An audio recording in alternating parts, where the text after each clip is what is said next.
August 23rd, 2013. Still in the desert. The temperature reached 90 degrees while I was still eating breakfast. My water bottles were full of spring water, and I saw on the map that I would be passing through a town in the evening.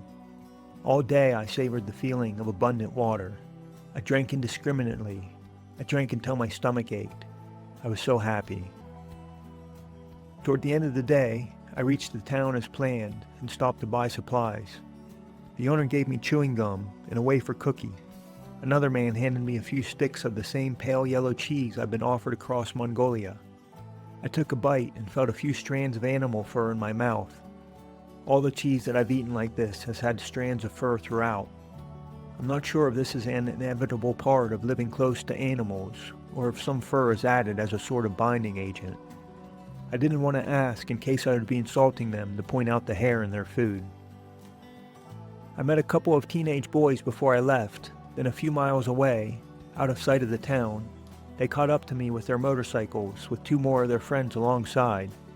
I felt outnumbered and nervous as they surrounded me, but I didn't need to be. They brought their friends just to look, and without saying anything, we stared at each other for a long minute. One of the boys cracked a joke that made them all laugh, then they turned and drove away. I felt like a zoo animal.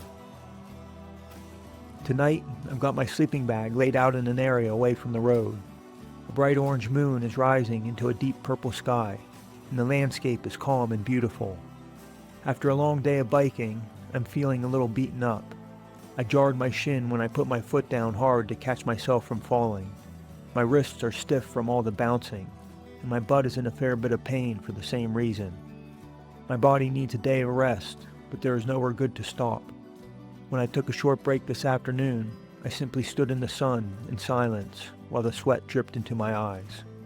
I've accepted that there will be no respite until I get out of this desert. Katie has been on my mind as well. I continue to send her emails every night, but the infrequent Wi-Fi causes weeks to pass between writing and getting a response, as though I were sending actual letters. She has been with me through these empty stretches of desert, lightening my spirit whenever my mind wanders to her, and inspiring me to be brave in my hardest moments. I miss her.